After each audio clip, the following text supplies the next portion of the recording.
Good afternoon and good morning to everyone, and welcome to our second Healthcare Insider series as we're broadcasting live today from Mount Elizabeth Navina Hospital in Singapore. Coincidentally, we are also celebrating Nurses Day in Singapore on the 1st of August, and on behalf of the entire management team of IHH Healthcare and all of us here, we wanted to wish all our nurses a happy Nurses Day and sincerely appreciate all the hard work and dedication to our patients. A quick introduction to myself. My name is Ashok Pandit, and I'm the uh, Group Chief Corporate Officer for IHH Healthcare. And today, we are going to talk about a very important topic, uh, sustainability, what it means to IHH, and some of the initiatives that we've undertaken in our journey for sustainability. A quick introduction to our panelists. We've got a group of experts in this subject here to talk to you today and tell a little bit about key initiatives undertaken by IHH. I'm going to start with Erica Lam. Um, she's the regional CEO of Central Region for IHH Healthcare Malaysia. Yi Ming, he's the Chief Operating Officer for IHH Healthcare Singapore. Dr. Keith Lim, he's the Group Head of Medical and Quality for IHH Healthcare, and Yasmin, who's the Group Head of Sustainability at IHH. Maybe we can get the panelists to introduce themselves quickly and also talk about how sustainability fits into their day-to-day work. Thanks, Ashok. Erica. I'm from Malaysia. This is Erica. Currently, I'm running 6 hospitals in Central Region. Central Region in Malaysia refers to Kuala Lumpur and Greater Kuala Lumpur. So 3 brands, Gleneagles, Prince Court, as well as Pantai. So at the same time, I'm also a Pantai Hospital Kuala Lumpur CEO. So in our day-to-day job, our priority is always patients, patient care and patient safety. So I believe this is one of the most important sustainability initiatives that we must uphold to in our everyday lives.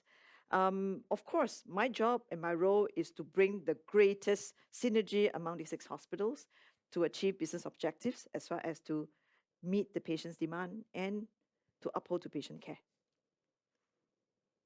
Yes, Yimi. Thank you, Erica.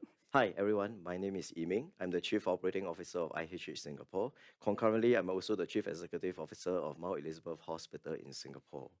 So as Chief Operating Officer, I help to coordinate operational strategies in Singapore, which include a lot of patient-fronting activities, initiatives, as well as sustainability initiatives. It is important because in Singapore, we hold the brands of Mount Elizabeth, Gleneagles, and Parkway. And 4 major hospitals with some primary care network clinics is important portfolio for us to be able to reach out to as many patients as possible. So with so much patient care and touch points in place, it is important for us to have a synchronized and sustainable operational model to be able to care for good and be able to give the best treatment outcomes for our patients. Keith? Thanks, Ashok. Good afternoon. My name is Dr. Keith Lim, and I am the Group Head of Medical and Quality for IHH Healthcare. In my role, I oversee clinical quality, patient safety, staff safety, as well as value-based care in IHH Healthcare.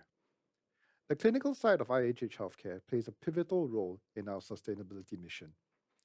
We support not only ensuring that our patients get the best clinical quality at a cost-effective price, but we work to reduce and eliminate unnecessary practices, thus reducing clinical waste, medical waste, reducing our carbon footprint, and ensuring that we have a sustainable healthcare system that we can hand over to the next generation. Handing over to Yasmin. Hi, I'm Group Head of Sustainability, and my fantastic team and I are in charge of making sure we meet the regulatory requirements because we're listed in Bursa Malaysia Stock Exchange as well as Singapore Stock Exchange. And trust me, there's a lot of regulatory requirements we have to adhere to.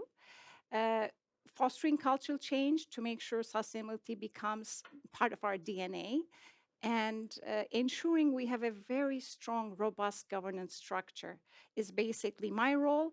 But let me please call out to make sure that everyone feels like they have a sustainability role, because we all have to be sustainability champions to keep improving on our sustainability journey and leaving a healthier and better world for generations to come.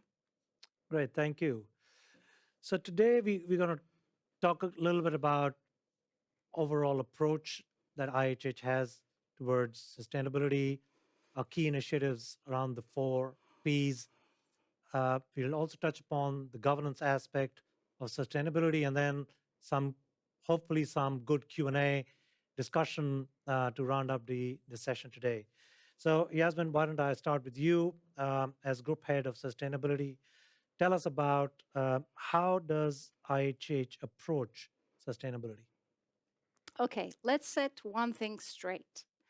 When people think of sustainability, people tend to think of polar bears and ice caps and trees, basically the environmental impact of sustainability. Sustainability goes much beyond the environmental. There's a huge social aspect to sustainability. Globally, we call it ESG. E for environment, S for social, and G for governance. So we basically took this global ESG framework and translated to something that would make sense for us as IHH Healthcare. So we took the principles of Hippocratic Oath of doing no harm, took it a step further, and we say we care for good. We care for the good of our patients, people, public, and planet. We refer to this as our 4Ps framework. Now, look, why do we exist as IHH Healthcare? Simply put, to make sure we provide excellent care and outcomes to our patients. We cannot do that if we do not bring out the best in our people. That's why we focus on talent development, employee safety, total well-being, including mental health, and diversity. Because we're one of the largest healthcare networks, private healthcare networks in the world, we also need to make sure we give back to the communities in which we serve. Now, what does that mean for us? Basically, reducing disease burden is key, and we tackle the biggest killers such as cancer or the biggest threats to modern medicine such as AMR, antimicrobial resistance. Last but not least, planet. We have to take care of the planet, because planet health means human health. So hopefully it gives everyone a clear idea that sustainability is definitely beyond environmental. E, environment is our planet pillar. S, social is our people, patient, and public pillar. And governance is actually the foundational pillar that ensures that we have the strong governance processes and structure to keep marching forward strongly as one IHH to make the impact that we are here to make. Great, thanks. Yasmin, let's pick up on the first pillar, which is the planet pillar, and talk about some of our initiatives on the environment side, and I'll move after that to Erica in terms of what we're doing specifically in Malaysia. Why don't we start with you in terms of some of our initiatives on the environment side? Okay, great. So I'm going to actually make 3 points that I hope everybody attending today really takes away from this. Number 1, it's crucial everyone understands that human health goes hand in hand with planet health. So look around, we're already witnessing a lot of extreme weather events, whether it's floods, extreme heat waves, droughts, wildfires. Just look at the news every day. We're surrounded by all these extreme events. Let's take heat waves as an example. So, and then let's try to get more concrete. At the end of May, in India, in Delhi, we saw over 50 degrees in terms of the heat. There were around more than 40,000 heat strokes reported, including deaths. And then another example, Hajj, 1,300 people died as a result of, extreme heat and the effects it had on people. So these are things that's already happening. Now, heat, we know, causes strain on the heart, right, Dr. Keith? And so what are some of the risks when it comes to heart attacks, for example? So we've got hypertension, high cholesterol, definitely smoking. Okay. So now, because we're a healthcare provider, climate change also needs to be considered as a risk factor. And we, as a healthcare provider, have to do our part in ensuring we reduce the impacts of climate change. It's our responsibility as a healthcare provider, isn't it? Other things that happens obviously from extreme heat is obviously dehydration. Droughts also happen. What does droughts mean? That is like water and food security gets impacted because of droughts. Just this week alone, I don't know if anyone is planning to go to Sardinia in Italy, but there's actually a state of emergency declared because there's also lack of drinking water and because of the extreme heat. There are so many things happening every day. So July 21st was the hottest day ever recorded. July 22nd, world's hottest day recorded, one day right after another. So basically, wildfires and air pollution would also mean respiratory illnesses, not to mention, obviously, the mental health effects that all these events may be causing, water or vector-borne diseases as a result of flooding. So there is direct health impact, that health effects because of what the climate change is doing. So as climate change worsens, the frequency and intensity of these events will also get more.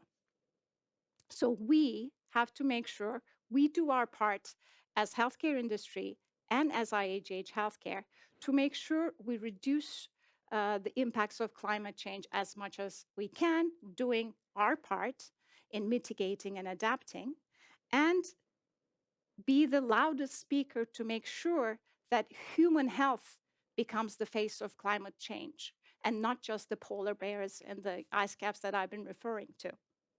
So this is number one, right? Human health equals planet health. Second point I want to make is to make sure everyone understands just because you may not be seeing floods and etc. when you look out your window, doesn't mean that this affects us in the future. It's happening today. Once again, just look around the news. Just this week, China is actually suffering through floods. 3, healthcare industry accounts for almost 5% of global carbon emissions. Now, that is worse than shipping and aviation industries. This usually comes as a surprise to people, but it's natural when you think about just the energy usage, for example, in our hospitals, whether it's the chillers, what's happening in the operating theater, the energy needed for all the machines that we're using to diagnose and treat our patients. So carbon emissions, waste, and water is what we focus on to make sure we protect the planet and to keep marching forward in our sustainability journey. Those are the 3 things that we're focusing on. Thank you, Yasmin. I think you bring out a lot of questions, and maybe that prompts me to maybe go to the audience and ask a question to the audience itself when it comes to the healthcare industry. And do you think that the healthcare providers are putting enough effort when it comes to sustainability compared to other industries? I think there are 4 options, as you can see on your screen. One is yes, they are. Second is yes, they're making good progress, but more can be done. Third, no, they need to invest more into environmental sustainability efforts. And last, which hopefully is not the answer, is no, and there's no need to invest in this anymore. And I think while we wait for the audience to respond, we're also going to, based on what Yasmin you took us through, I think it's quite important for our audience itself to understand what IHH is doing in this field. And as I'm looking at the responses that are coming through, most of the responses coming through are pointing towards, yes, we're making good progress, but more can be done, which is exactly the sentiment I would share as well. So Erica, maybe you can talk a little bit about some of the initiatives IHH Malaysia is doing when it comes to the environment.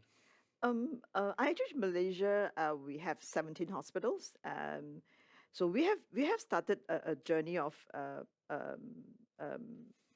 we try to turn into a cleaner energy, because energy consumption has been one of the largest source of carbon emissions in our setup.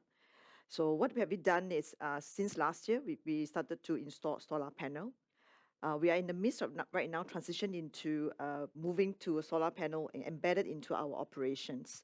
So now 8 hospitals out of 17 have already installed a solar panel. We plan to finish it up before end of this year, the installation. I think that's one of the way for us to demonstrate that we care about the environment, and we really have to utilize a cleaner energy to power how we do and how do we run our hospitals. I think that's one of the very important part.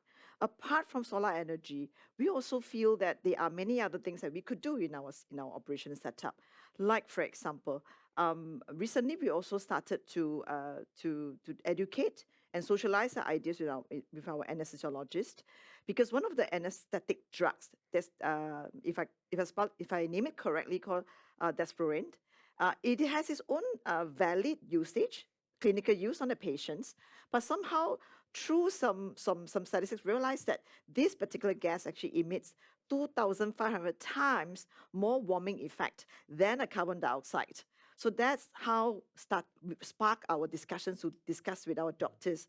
How can we opt for a less warming gas? So this part is already start ongoing. We are now start tracking our utilizations. We are making good progress though. The third one we have done, I think, is pretty interesting, and not interesting to the audience and to all of us, but I think as a healthcare operator, as a responsible healthcare operator, we must actually employ and practice a very, very effective and responsible way to handle our waste management. Because waste management is not about normal domestic garbage or domestic waste that we're talking about. We produce a large amount of clinical waste on a day-to-day basis. How do we segregate them?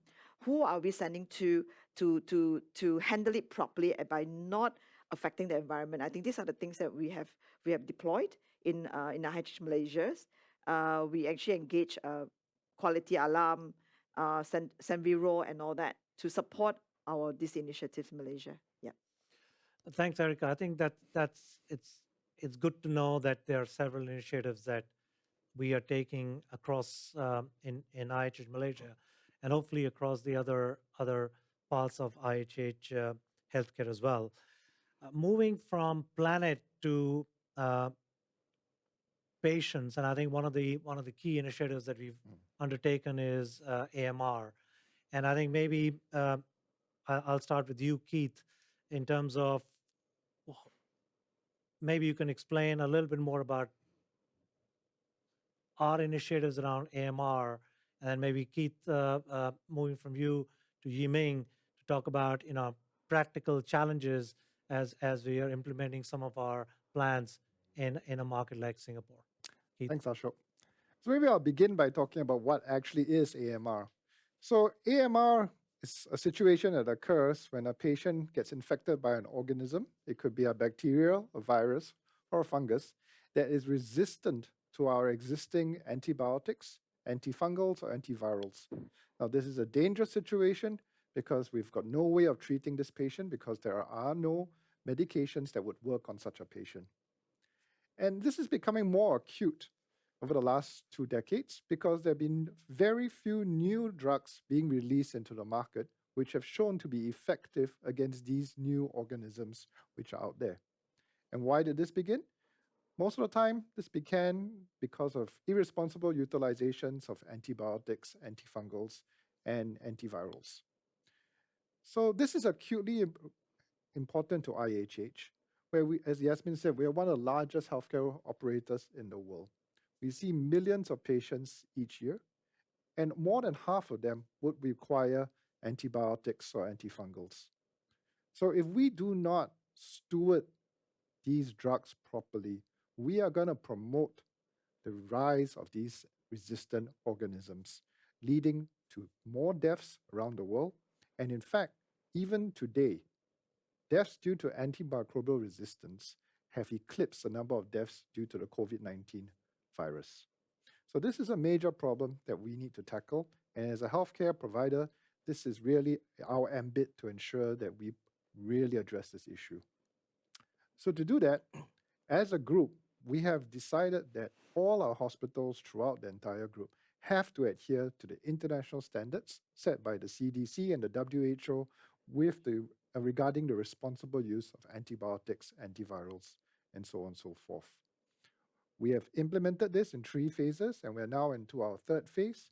And I'm happy to say that majority of our hospitals have been very successful at implementing measures and elements to ensure that we are using our antimicrobials correctly, and they're given to the appropriate patients who need them when they need them. And we're also working very hard to educate our patients about the responsible utilization of these drugs.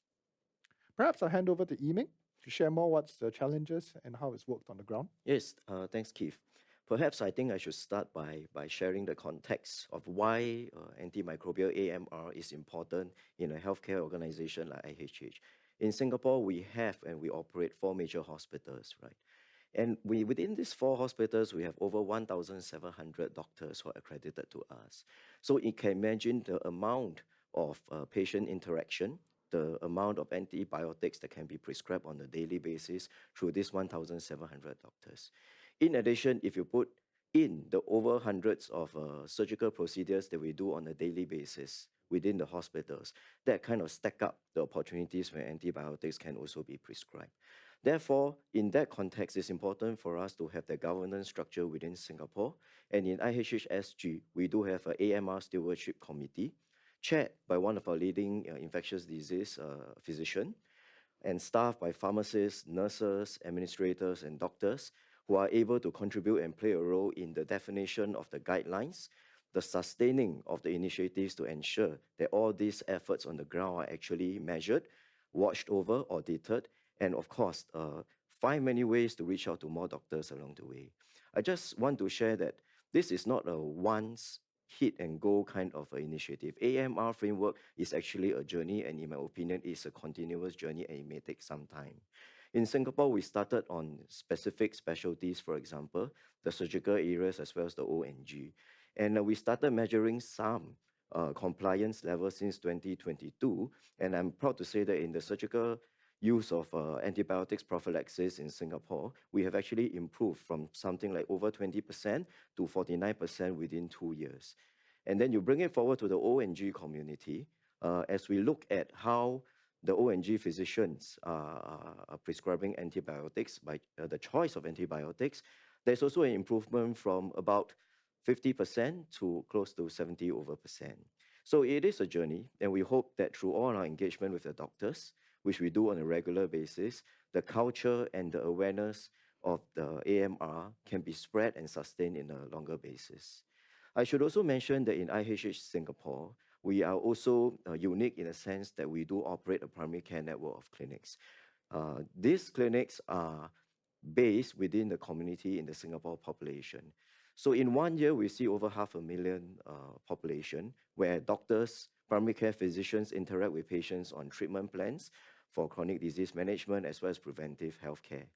And in the process of this, while the doctors have antibiotics protocol, they also talked about the importance of vaccination, for example. So this itself is an important initiative because it is mass market and widespread, and with progressive education to the patients and the preventive work of vaccination, the use of antibiotics can also be reduced over time. Thanks, Yiming. I think while we continue our discussion, just going back to our audience, if you have any questions, please let us know through the Zoom platform, and we'll address them either as we go through our own discussions or at the end of the session. I think even you talked a little bit about you know the work we're doing in the communities, and maybe Erica, you can expand here, because I know I'm aware that we're doing work with the Ministry of Health Yeah. in Malaysia as well. Maybe some of the specific initiatives that we have undertaken in terms of betterment of the communities in Malaysia itself. In the past few years, IHH Malaysia has supported Ministry of Health of various initiatives. All this started during the COVID time, and then subsequently we even went ahead to support the government in decanting their patients, decongesting their public system. So the very most recent one that we have done with them was we actually signed an MOU with the Ministry of Health, providing advanced radiotherapy and radiosurgery services for the cancer patients in the public system. So throughout the whole COVID period, until it opens back, there's a lot of piled-up patients that couldn't get the treatment timely. So that's where we supported them with a pilot project last year. We treated 500 cancer patients. We just renewed this MOU early this year. So we are continuing treating another 500 for this year. So one of the main reasons we do it, we feel that we would like to use our IHH Malaysia, the hospital to have cancer treatment facilities across the country, and to support the public patients in different states, rather than just focusing on a few area. That's one of the things that we have done. Yeah. Really good to know that. I know that we most of our markets, and including our markets in Turkey under Acıbadem, and India, Fortis and Gleneagles, they are large initiatives when it comes to Yeah. work with the communities. Now we've talked about our planet, we talked about our patients, and we talked about our public. Let's touch upon the fourth P, which is our own people, and the mental wellness and welfare of the people. And we're all aware of the tough requirement our employees have, especially when working at our hospitals. So it'll be useful to get some sort of color in terms of what are our initiatives when it comes to our own people, initiatives we're taking to making sure that our people are happy at our own sort of workplace. And we'll start with you, Yiming, in terms of if you could share some of the initiatives we have undertaken in Singapore. Thanks, Ashok. First of all, I just want to wish all the nurses in IHH Singapore a very happy Nurses Day. This morning, we just celebrated Nurses Day in Singapore, and it's very important for us to recognize the work of nurses. And in addition to the nurses, we can recognize there are other healthcare workers that are part of the patient care journey whenever a patient comes through our doors and seek care with us. In Singapore, we have this initiative to start with. It's called Because Every Employee Matters. In short, #BEAM. In BEAM, we focus on the psychological and physical wellness of our employees. Healthcare is a very unique industry where the human touch is critical in the process of the patient recovery journey and the treatment with us. So it's important for our nurses and our healthcare workers to feel protected, to feel adequate in terms of how they're equipped with soft skills in the interaction with patients. Whenever they feel harassed by patients or even colleagues, they know that they have an avenue for them to turn to and able to seek help. And it's also important for collegiality between colleagues to be able to identify colleagues who may be at risk. So BEAM points to some of these key elements. And I mentioned earlier that Singapore celebrated Nurses Day this morning. So I think it's very important for me to also share what our Director of Nursing for Singapore actually unveiled this morning. It's called Thrive, THRIVE. In essence, rather similar to BEAM, but what it focuses on is specifically for nurses to be able to adapt to the evolving healthcare environment where technologies and new equipments come into play, naturally adding more stresses and pressures to the way they care for the patients. So some of these elements, in addition to what I shared earlier, comes together in a way that we can support our nurses to go through this journey so that we can train them, enable them to be able to interact with the patient in a much more confident manner. And hopefully at the end of the day, and it should be, that the patient outcome should always be the ultimate goal that we're striving for. Thanks, Yiming. Erica? Malaysia, okay, of course, we do a lot. We do a lot. Every hospital has their own initiatives. At the group level, we have as well. We will not be too far away from what Imin has shared. But one of the very interesting one that we have just done recently was we launched we call it Intellect Wellness app.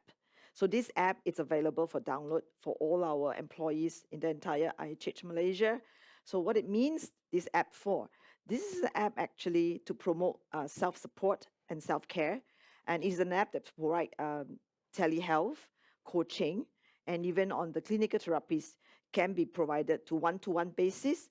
And the whole point of it is actually we want to ensure our colleagues and our staff would like to seek a different way to communicate their problem, a very safe environment.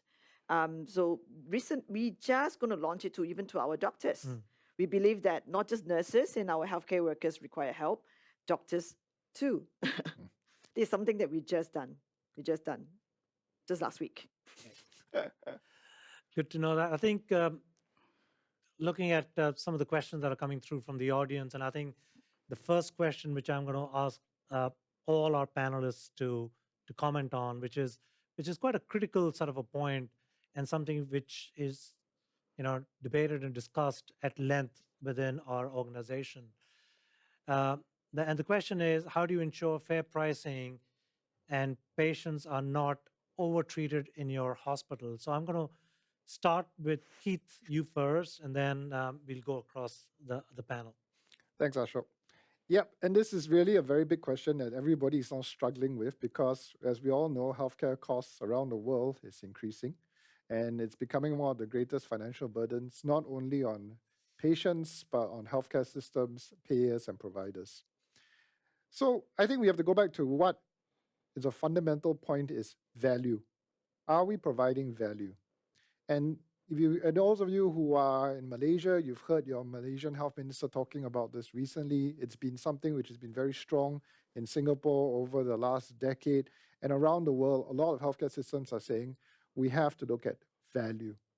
Value is what quality you achieve for what it costs you to achieve that. So that's a simple equation. V equals to Q over C. And in IHH, we have adopted value-based healthcare since 2019, 2018. We've been actively looking and ensuring that we are providing quality care that is cost effective. Now, the danger of just looking at one dimension, which is cost, is that you can easily stop doing things to try and reduce costs. You can try and cut corners, but do you know whether or not you're actually harming the patient? So when you look at value, you actually have to think, what quality are I getting and at what cost? The cost may be high in the short term, but over the continuum and lifetime of the patient, or in the months and years that occur after something has happened, the patient has received good quality, and it may be at a higher cost, but it prevents further complications and it prevents situations from occurring. So we at IHH have identified as a start 20% of our, let me rephrase that. We have identified conditions which make up about 20% of the patients we see. And these range from total knee replacements to hysterectomies. For each of these conditions, we have set up work groups to look at what quality we're achieving. And these work groups include not only administrators and financial people, but clinicians. We need their buy-in so that they understand what they're trying to do. We regularly track what quality of care we're achieving, how many percent of our patients meet all these quality indicators, and at what cost to the patient and to the cost to the hospital. By tracking these cost drivers, we're able to identify where the waste is. As I said earlier on, one big important thing that we have to do for sustainability is to reduce waste. By tracking this, we can identify unnecessary practices, and as Erica said, not only do we need to manage our waste correctly, we also need to reduce the amount of waste we create. So do we need to actually do so many x-rays? Do we actually need to wear these gowns at all these sorts of situations? So that's what we mean by reducing waste by eliminating unnecessary practices. That way, we're able to understand what exactly our patients are paying. And so we work at achieving fair pricing, but not compromising quality at any step of the way.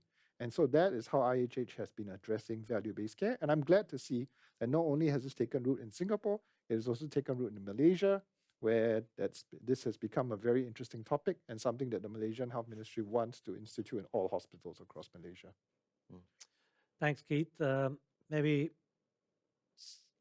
some specific examples out of our two big markets, Malaysia and Singapore.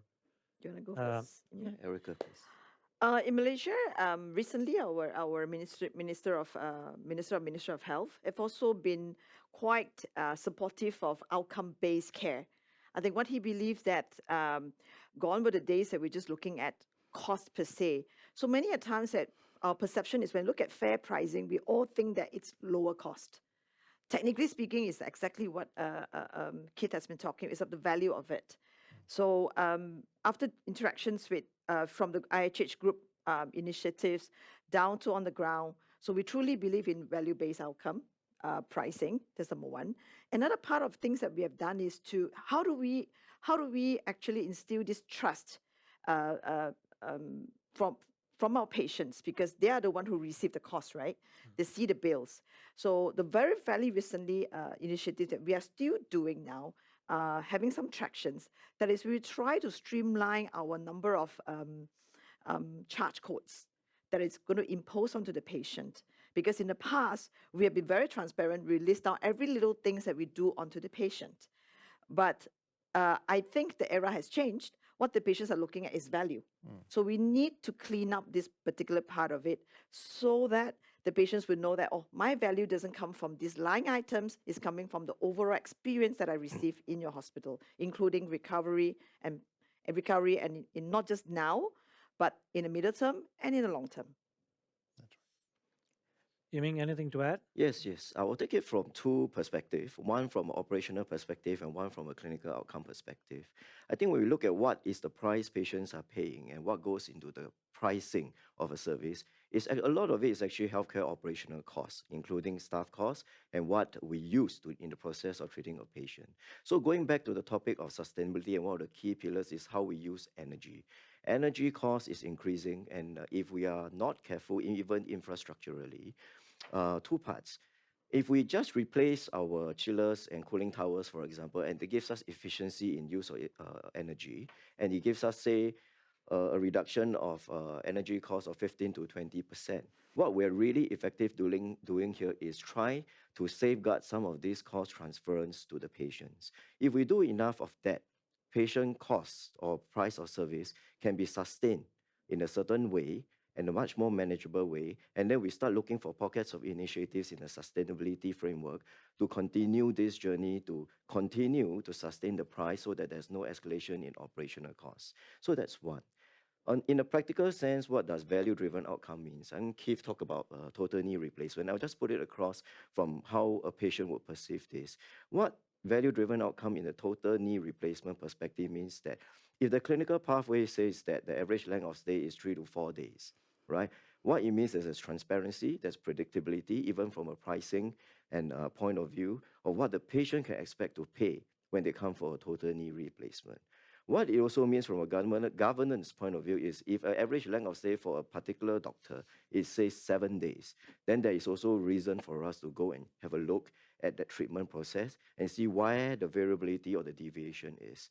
So in a practical sense, when we look at sustainability from energy consumption and sustainability from a value-driven outcome perspective, what we're trying to do is to sustain healthcare costs in a certain way so that patient care can continue to be focused on treatment outcome while we do everything around the patient to make sure cost is managed in a much more sustainable way. I think we heard a little bit about what specifically we're doing at a market level. Yasmin, maybe your comments on this point from a group perspective. Okay. I think let me go back to the governance angle. So governance, one of the key actually foundational pillar for sustainability journey to keep improving.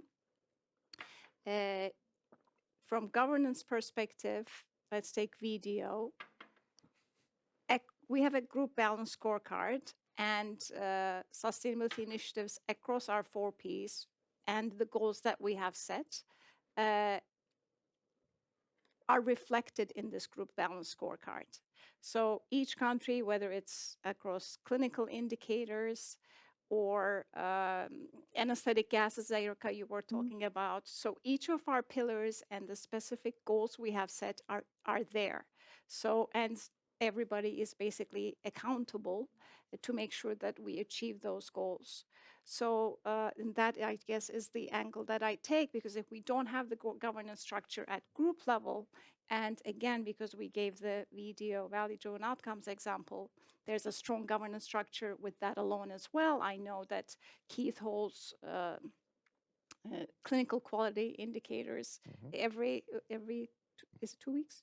Month. Every month across the countries, where country CEOs, medical quality leads are there, nurses are there across the countries, and best practices are shared, and then very data driven. I attend those meetings, very data driven, all kinds of graphs, and really deep diving into everything to make sure that we can identify where the improvements can be or where we can learn from each other. So again, at the group level, I think it comes back down to making sure that we have that strong governance structure. We set specific time-bound goals across countries, across hospitals, so that we keep moving forward in the sustainability journey. Thanks. I think this is a very important topic, and I think hopefully IHH is moving in the right direction as it addresses a key set of concern a lot of patients may have. Another question that is coming from the audience is about a grievance system for patients, and maybe Erica, you want to provide some sort of thoughts in terms of So in Malaysia, under the Private Healthcare Facilities Act, there's already a prescribed grievance mechanism whenever it's raised by a patient. So there is a way how patient can raise it, and how do we escalate, and how do we deal with it. So that, and they even have a timeline set it for all private hospitals, that what is the response time, you must give it to them.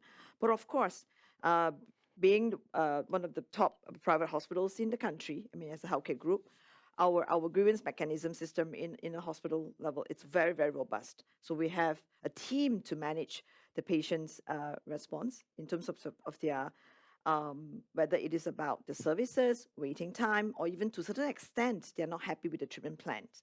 So we have different teams to manage these things more closely, beyond just complying with what the laws want us to do. Yep.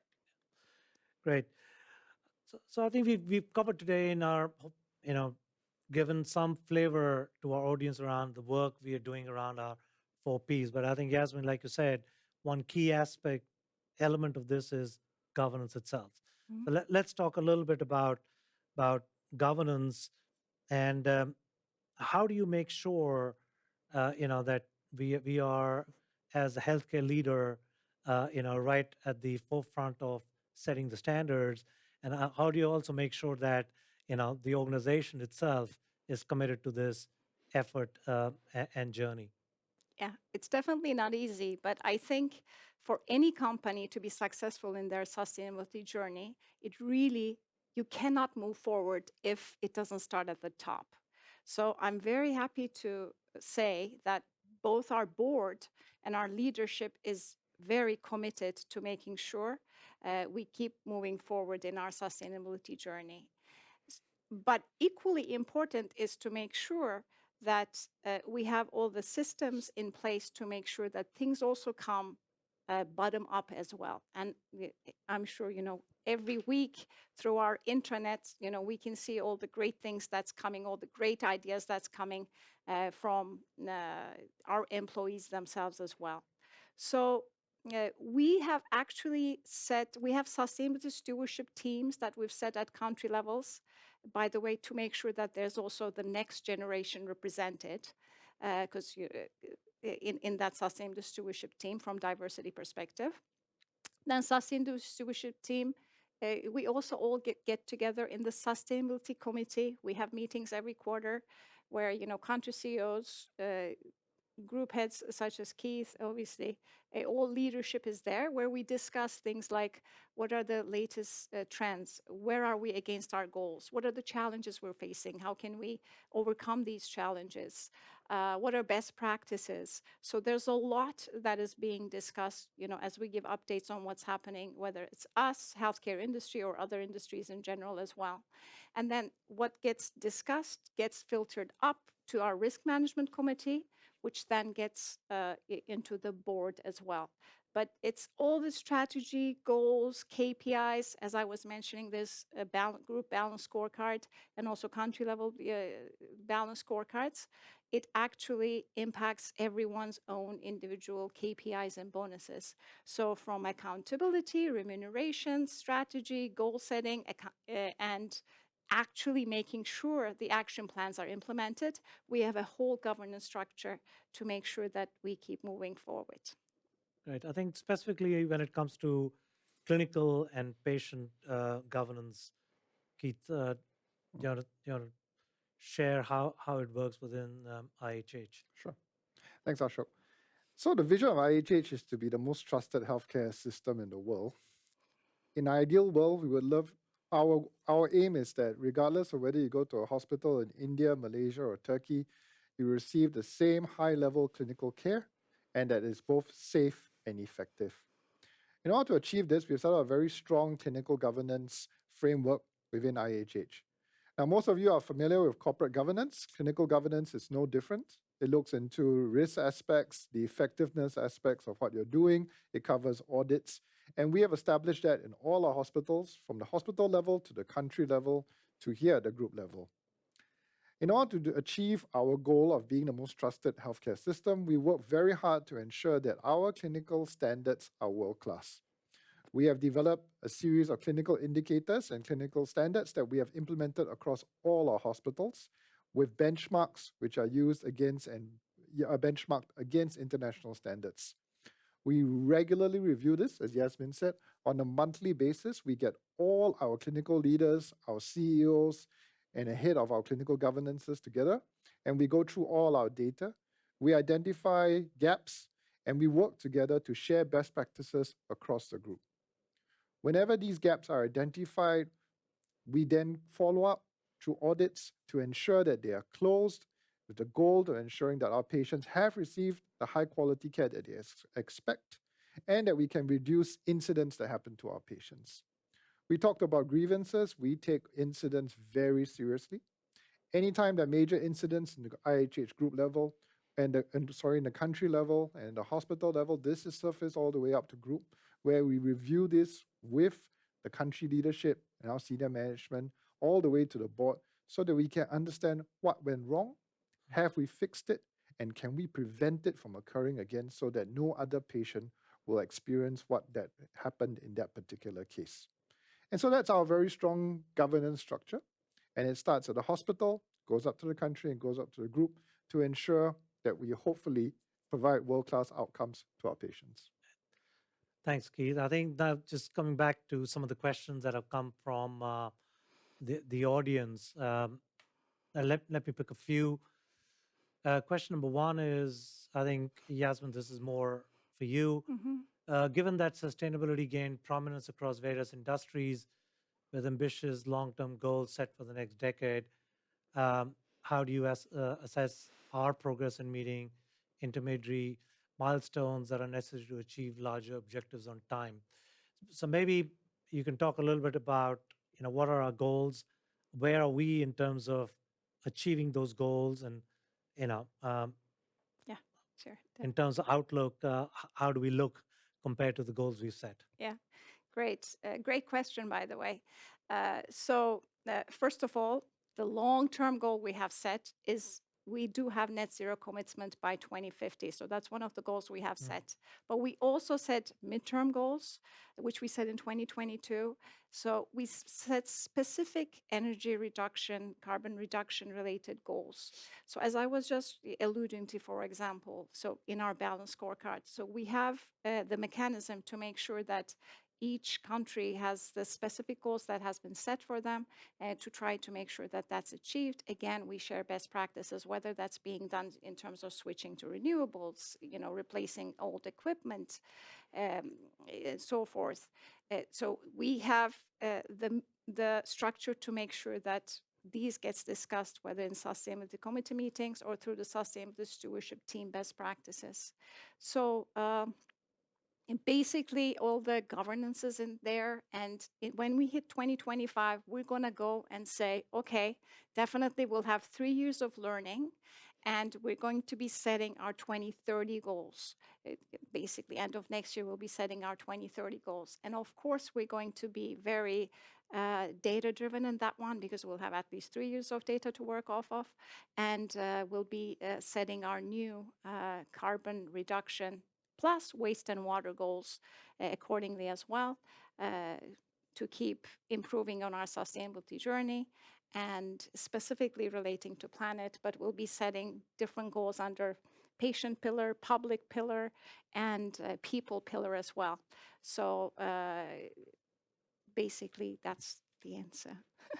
Great, thanks. I think that the next question is, how do you effectively communicate sustainability initiatives to key stakeholders? And I think there's something that the panelists sort of went through. We have different stakeholders, and stakeholders starting with our shareholders, and effective discussion and communication with our shareholders through our IR team, with our board, with all the employees within the organization. It's a continuous effort that is made to make sure that people understand the importance of the goals and the efforts that we're putting. And I think all the work that is being done at the country level itself, when it comes to public, patients, and our planet itself. So we are trying to make sure that we are effectively communicating to all our stakeholders, including the session like we are having today. It's an effort to make sure that our sustainability plans are shared with all the stakeholders in an effective manner. Jumping to the next question is, how does the group plan to raise its ESG rating with third-party assessors? Currently, IHH is not part of the FTSE for Good constituency. Yes, Yasmin. let me take that. Actually, we have a very systematic approach on ensuring that we keep improving our ESG ratings, but we make sure that it's systematic, I'm saying, because we prioritize what's actually most important to us. So let me take a step back. Before going into FTSE, I'm very happy to say that just recently, a few weeks ago, we got MSCI, which is also one of the ESG primary raters, has rated our environmental efforts perfect 10 out of 10. So it started at like 7.5. So again, systematically, we kept on improving. So we have a perfect 10. In terms of FTSE for Good, we have similar approach. We are able to identify, okay, so why is our rating this way? And then we are definitely expecting to be part of the FTSE for Good constituents based on the report we have shared this year and all the efforts that we're going. So as I said, it's very systematic, but let me also say, we're never going to just focus on ESG rating for rating's sake. We're only going to do things that really make sense for us to care for the good of our patients, public, planet, and people. Thanks, Yasmin. I think the next question is quite an interesting one. You mentioned earlier on why our business needs to be sustainable, but at a personal level, as an employee, why should we care about sustainability? Mind sharing with us your personal views on why we should care? Maybe you start with Erica. Okay. I always like to use this word, I do what I can. As a healthcare provider, as one of the healthcare workers in a hospital, even though I'm a CEO, but at the end of it, healthcare needs, it's very personal. And at one point in your life, you need healthcare services, right? So as we age, as we grow older, we need that. So while we are in the system, Why can't we do something for ourselves for the future? We do need this healthcare. We want the healthcare to be sustainable for ourselves as well, not just for our patients, for ourselves. Think about it. That's my personal view. Amy? Anyone else in terms of any personal initiatives? No, for me, I echo what Erica says, because healthcare industry is one of those unique industry where the workers within this industry would fundamentally, eventually, or even currently use healthcare services for yourselves or for your loved ones. So it's important for us to have interest and a stake in this whole patient care journey, including even price transparency, escalation, the use of recyclable materials, whether it affects patient service standards. I think everything comes together in a way that affects how patient care provision should be done. So I think at the very individual level, we have to ask ourselves, if we are a patient, even though we are a healthcare professional, right? What is it that we really want? I believe we too want price transparency. We want to know that we're protected against healthcare inflation. We want to know that healthcare is safe. We want to know that infection control, value-driven outcome, AMR are all in place so that all the care environment is really there for us to focus on recovery and treatment. Well said, Yiming. So in the short term, as you rightly pointed out, all of us will probably be patients at some point of time. And so we need to ensure that our healthcare system is sustainable, affordable, so that not only is it providing good outcomes, but it is something that is available and accessible by all people. And if we don't control what we're doing, reducing waste, unnecessary practices, it's going to spiral out of control, and it's going to be inaccessible for majority of people. And for our next generation, for our kids, we have to think about what we want to leave for the next generation. Do we want to leave a planet which is high temperature, which is high in carbon, which is growing hotter every single day? Or do we end with a healthcare system that becomes unaffordable and unsustainable? Or do we want to ensure that our next generation is able to benefit from the good work that we have put in, which they will see and their children will still see to fruition in the future? No, great, and I think ultimately this is a very good question, a thought-provoking question, because unless all of us believe in it ourselves, it's never going to work. And I think it's all about our collective belief and our collective journey as we sort of hope to or go through this journey to ensure that we are protecting our own future and the future of our own, for many generations to come. I'll take the last question, and that's about hospitals and hospitals being ever being truly zero waste. Now I'm going to start with Keith in terms of what are your thoughts and what do you want to share with our audience? Thanks, Ashok. It's a good question. So certain things can never be compromised, which is patient safety and clinical quality. So yes, there will definitely be waste generated no matter what we do, because this is the nature of the job, and we need to do certain single-use policies that have to be in place in order to ensure that the patients are safe, they don't develop infections, there's no recurrences, and the outcomes are good. But having said that, medical science is also improving at the same time at a rapid pace. And I think I'm going to bring out a good example that IHH Healthcare is looking into. Most of you will be aware of methicillin-resistant Staph aureus, or MRSA. In the past, there's been a lot of the practice was if you go into the room, even if you're just going to put a tray of food down, you need to wear a gown. That gown is single use. You leave the room, you dispose of that gown. There's been a huge body of evidence around the world, and we're quite certain that this evidence is robust and safe, that nowadays that practice doesn't need to happen.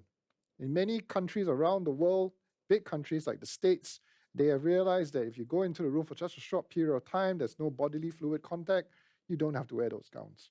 And so we are actively looking into it, right, especially in countries like Malaysia, where they have agreed to pilot this, that we can reduce the use of these unnecessary use of gowns.